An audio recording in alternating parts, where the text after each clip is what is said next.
It's 99.7 The Fox. What's going on, man? It's E. White. And of course, we are your home for your Carolina Panthers. And we are ready for something really cool coming up for the man, the myth, the legend, Bryce Young. What's going on, man? How we feel? I'm blessed. I'm blessed. How are you doing? I can't complain, man. I was going to say, especially after this weekend. Well done. A very nice win up there in Lambeau, man. Congrats. Appreciate that. Yeah, man, no doubt for sure. Well, we can talk football any other time. Right now, got to talk about what you got going on, man. With with your charity, with your group, and everything. Really, really cool. The Young Nine Foundation got a event coming up on November 11th. Of course, the Sneaker Ball. I think the first thing, Bryce, I'd love to hear about.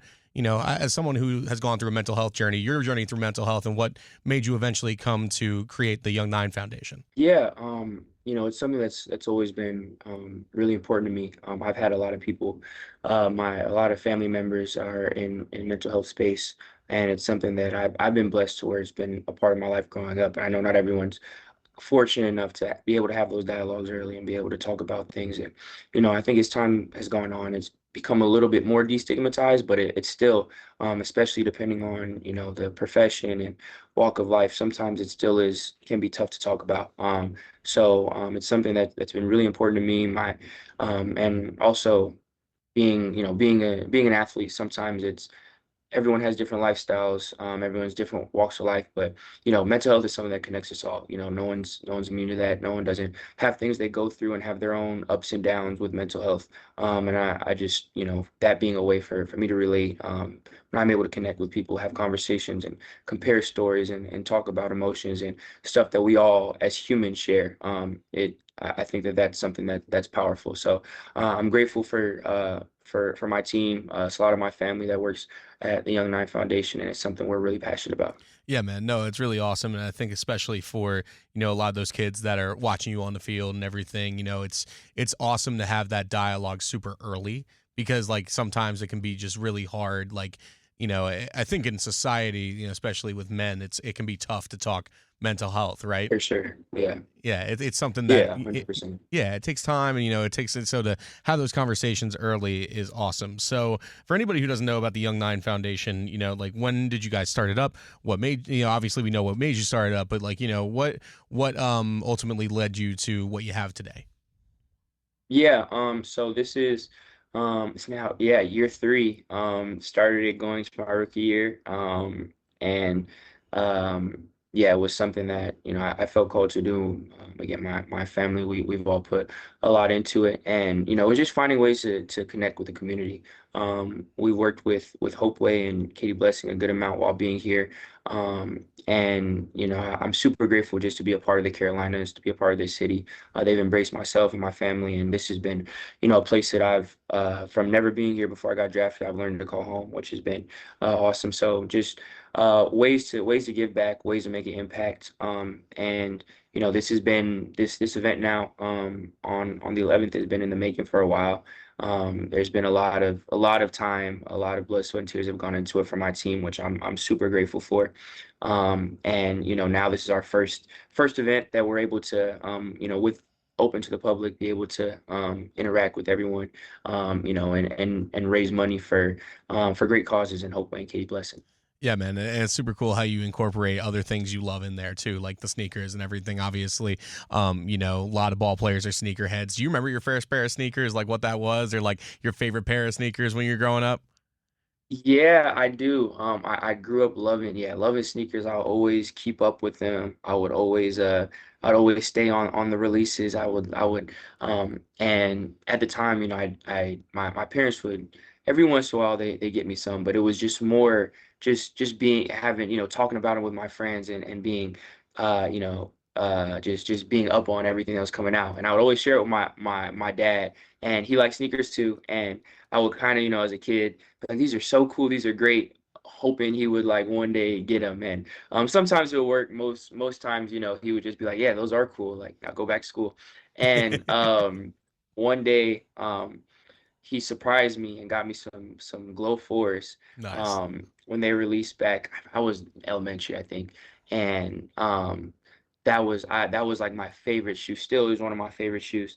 And I was like begging him to get him. He was like, "Ah, I don't know. He surprised me one day, and I remember being so happy.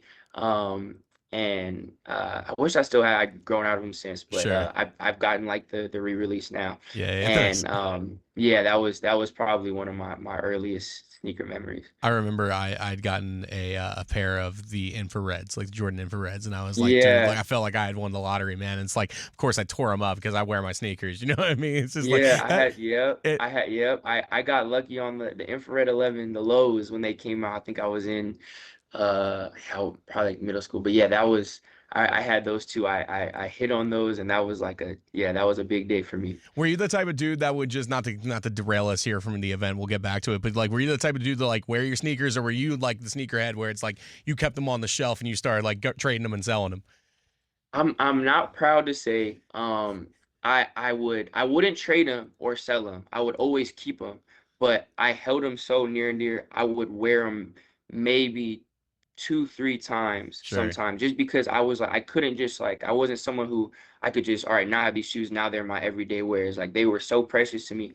I would only bring them out during special occasions. And when I'm in elementary school, middle school, there's not many special occasions. Right. It's not like I have much going on. So, whatever there be, for some reason there be some uh whatever, someone's birthday or some sort of like whatever it was, I would only wear them then. So, yeah, I wouldn't look to sell them, but they definitely didn't get worn very often. Hey man, listen. There's nothing wrong with that.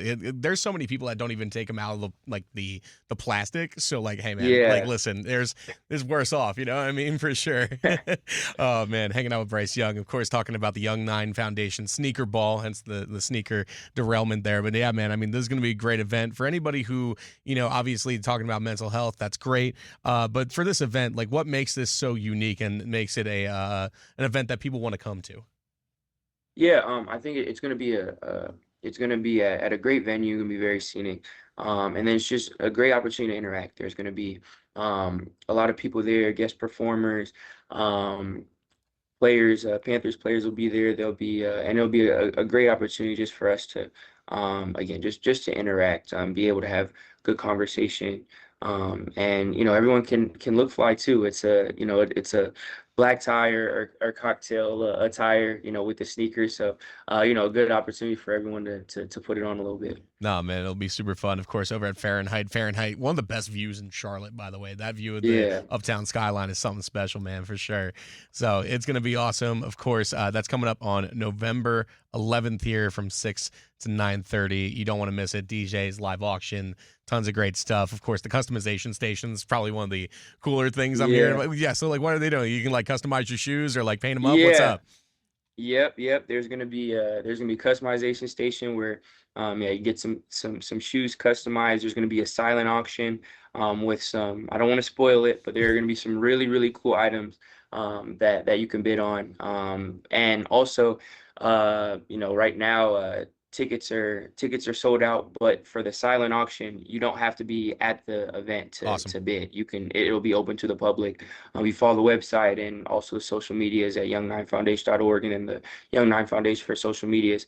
They'll keep everyone updated on this silent auction. So it'll be up there for the public. There'll be some really, really cool items that'll be available to be bid on. Awesome. Again, that's young9foundation.org for all those details. Bryce, appreciate the time, man. Good luck this weekend against the Saints over at Bank of America. Should be a fun game. And yeah, thanks, man. This will be an awesome event. So appreciate you hopping on. For sure. Thank you for having me. Appreciate the time.